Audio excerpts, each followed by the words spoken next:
Europe 1, les lundis de la primaire. Ces primaires ne doivent pas être une bataille de personnes. Je veux parler au nom du peuple de France. L'identité heureuse, l'identité retrouvée de la France. Qu'est-ce qui compte? C'est l'avenir, c'est pas le passé. Je vois bien le duel annoncé. La primaire est une chance. La primaire est une chance, en tout cas, elle vit sur Europe 1. C'est Nathalie Kosciusko-Morizet que vous entendiez à l'instant. Elle est avec nous depuis 7h30 et à présent, elle va répondre à vos questions que vous lui posez en direct au 3921 ou sur Twitter avec le hashtag E1NKM. Nathalie Kosciusko-Morizet, on commence avec David qui nous appelle du territoire de Belfort. Bonjour David. Bonjour Thomas. Bonjour Madame Kosciusko-Morizet. Bonjour. Alors Bonjour. posez votre question. Voilà, je suis chauffeur poids lourd et forcément mon salaire dépend énormément de mes heures supplémentaires. Donc j'aurais voulu savoir si vous étiez favorable à la défiscalisation des heures supplémentaires et la non-imposition. Oui, moi je trouve que c'était une mesure qu'on a prise en 2007 qui a été supprimée par la gauche dans son grand mouvement, vous savez, ce grand mouvement qu'a eu François Hollande de détricoter tout ce qui avait été fait avant 2012 et qui n'était pas de lui. Et c'est pas un geste heureux qu'il a eu là, parce qu'il y avait beaucoup de Français pour lesquels ça faisait vraiment une différence. Ceci dit, je le redis, et tout en étant consciente que c'est pas forcément votre préoccupation dans l'immédiat, je veux qu'on s'occupe de tout ça, de tout ce qui fait l'environnement aujourd'hui des salariés, mais je veux aussi qu'on s'occupe de ce qui fera l'avenir du travail demain, qui est le développement de l'indépendance. Parce qu'un jour, peut-être, vous serez vous aussi en situation de faire plutôt des prestations que du salariat, des choses comme ça, et ce jour-là, il faut que vous ayez aussi une protection. Autre question, c'est Nathalie qui nous appelle de Paris dans le 12e et qui est intérimaire. Bonjour Nathalie. Oui, bonjour. Bonjour Madame Morizet. Bonjour. Je me permettais de vous poser une question concernant la formation. Pour vous expliquer très rapidement mon parcours, je suis sortie du système scolaire sans diplôme, mais grâce à l'intérim et aussi au travail en CDD, j'ai pu acquérir de l'expérience. Et il s'avère actuellement que je trouve qu'au niveau de la formation des demandeurs d'emploi et des jeunes qui sortent du système scolaire, il n'y a pas beaucoup de réponses et je voulais savoir qu'est-ce que vous prévoyez à ce niveau-là. Mais vous mettez le doigt sur un vrai scandale du système de formation français. La formation en France, c'est 32 milliards. Et aujourd'hui, c'est très mal orienté. Vous en avez plus de 40% qui vont vers ceux qu'on appelle les salariés actifs, en fait, qui sont déjà casés et très insérés. Et parmi ceux-là, ça va plutôt vers les CSP+, vers les cadres, qui quand même ont moins de besoins, et ça va plutôt vers les grandes sociétés, qui sont celles qui utilisent mieux les crédits formation. Donc ce sont des milliards mal utilisés aujourd'hui. Ben oui, les milliards de la formation, ils vont vers ceux qui en ont le moins besoin. Et ceux qui en ont le plus besoin, qui sont les jeunes, les chômeurs, les PME, ne sont pas aujourd'hui bien pourvus. Et il n'y a pas de fatalité à ça. Pourquoi ? Parce que les crédits de formation passent par des organismes qu'on appelle les OPCA, qui passent des conventions avec l'État.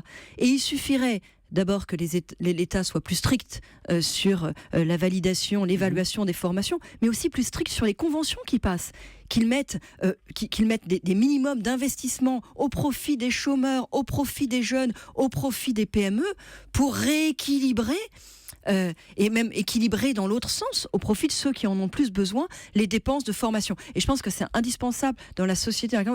On vit un monde en pleine transformation, et la formation, c'est la clé pour que pour que les opportunités du nouveau monde, vous passiez pas à côté, pour que tous ceux qui ont des jobs qui sont plutôt des jobs de l'ancien monde puissent se reconvertir et avoir des opportunités. On garde cette enveloppe de 32 milliards et on la réaffecte différemment de manière plus utile et plus efficace. Question de Franck sur Europe1.fr, Nathalie Kosciusko-Morizet. Est-ce que si vous entrez à l'Élysée, vous interdirez une fois pour toutes le diesel en France ? C'est à l'ancienne ministre de l'écologie qu'il s'adresse. Alors, interdire comme ça brutalement, je trouve ça bien compliqué. En revanche, accélérer la sortie et notamment le faire dans les flottes dont on a la responsabilité quand on est aux commandes, comme donc politique. Les administrations. Ça oui, les administrations. Et moi, c'est la critique d'ailleurs que je fais à la ville de Paris sur ce sujet. C'est que la ville de Paris mène une politique anti-diesel en ce moment. Je trouve ça pas illégitime, mais il faut commencer par soi-même. Et quand vous regardez les commandes de la ville de Paris dans les années passées, dans les années 2000, mais on a dieselisé. Non seulement on a dieselisé le parc, mais en plus on a eu tendance à utiliser plus les véhicules à l'époque les véhicules qui étaient diesel. Pourquoi ? À l'intérieur du parc, parce que le carburant, ce carburant-là est moins cher. Et on a fait ça pendant des années à la ville de Paris. Donc aujourd'hui, quand on nous dit mouvement de balancier et on commence par les particuliers, les institutions, il faut qu'elles balayent devant leur porte. Moi, plutôt que les donneurs de leçons, je préfère les montreurs d'exemple, vous voyez. Voilà, les montreurs d'exemple plutôt que les donneurs de leçons. Nathalie Kosciusko-Morizet avec nous jusqu'à 9h. Question de Roselyne à présent, qui nous appelle de Nanterre. Bonjour Roselyne. Bonjour. Bonjour. Posez votre question à Nathalie Kosciusko-Morizet, allez-y. Oui, bonjour Madame Kosciusko-Morizet. Voilà, en fait, j'avais une question qui, à mon avis, doit brûler les lèvres de beaucoup de personnes aujourd'hui. Dans le cas de la primaire, évidemment, on parle du tandem de tête, c'est-à-dire Juppé-Sarkozy. Lequel soutiendrez-vous avec le plus de plaisir en cas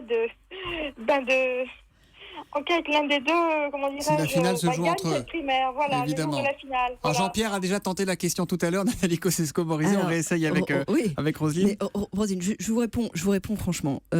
Ça fait 6 mois que les médias ne me posent que la question des parrainages.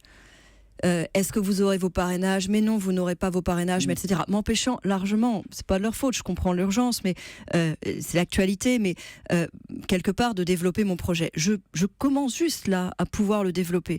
Et donc je vais consacrer les 2 mois qui viennent à le développer. Et je vous promets de répondre à cette question, mais de manière très concrète et très cash, à ma manière, directe, dès le soir du premier tour. Mais je le ferai que le soir du premier tour. Voilà, c'est parce noté. Parce que d'ici là, je réserve mon temps à développer mon projet. Je suis sûre que vous comprenez. Et je vous promets que je penserai à vous le soir du premier tour. Roselyne, c'est noté.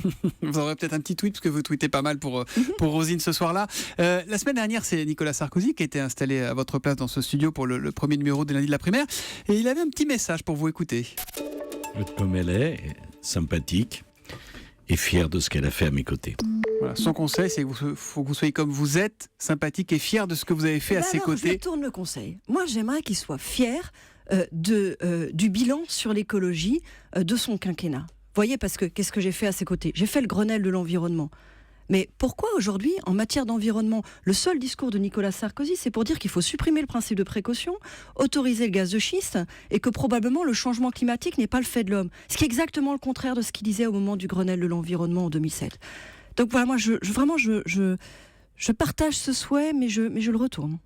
Alain Juppé, interrogé sur les premiers ministrables, répondait dans le JDD hier, et pourquoi pas une femme ? Ça pourrait être vous ? Écoutez, pourquoi pas, mais en ce moment, je suis sur notre projet. Je suis en train de développer un projet présidentiel. Mais en tout cas, il n'y a rien qui vous choque dans l'idée de devenir peut-être un jour Premier ministre d'Alain Juppé. Non, parce que je trouve que les déclarations des uns et des autres pour dire moi que président et le reste jamais et tout. Attendez, la vérité, c'est que si vous servez votre pays, de toute façon, à tout moment, vous vous posez la question de savoir comment vous pouvez le servir le mieux que vous pouvez. Moi, aujourd'hui, la façon dont je le sers, c'est en cherchant à imposer dans cette primaire un agenda différent. Je trouve qu'il y a des choses intéressantes et utiles à dire sur les questions d'identité. Il n'y a pas que ça dans la vie. Je ne veux pas qu'on se fasse la suite du débat qu'on a eu pendant 1 an, d'échéance de nationalité, droit du sang, burkini et maintenant gaulois. Je voudrais qu'on parle d'autre chose aussi dans la primaire. Je voudrais qu'on parle de cette société en pleine ébullition qui est en train de naître sous nos yeux. Dernière question, c'est Audrey sur Europe1.fr. Est-ce que vous comptez légaliser le cannabis, Nathalie Kosciusko-Morizet ? Alors, légaliser... Non, il y a 2 choses différentes. Il y a la question de la légalisation et la question de la dépénalisation. Légaliser, non, parce que je crois qu'il faut savoir poser des interdits.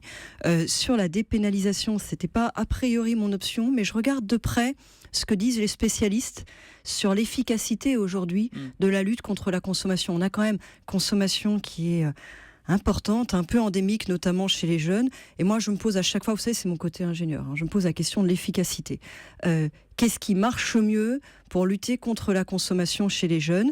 Est-ce que ça peut passer ou pas par la dépénalisation, qui est quelque chose d'autre que la légalisation ? On est bien légaliser non, dépénalisation, légaliser non, ça c'est sûr. Dépénalisation, j'écoute, a priori j'étais contre, mais j'écoute ce que disent les spécialistes, et c'est vrai qu'il y a parfois des recommandations troublantes de spécialistes qui nous disent franchement, on luttera mieux contre la consommation si on passe à la contravention. Merci beaucoup Nathalie Kosciusko-Morizet. Vous restez avec nous pour Nicolas Canteloup, la revue de presse en direct dans un instant. Oui, avec plaisir. Alors, est-ce qu'on va avoir Julien Doré ? Ça, c'est la réponse, c'est juste après la pub.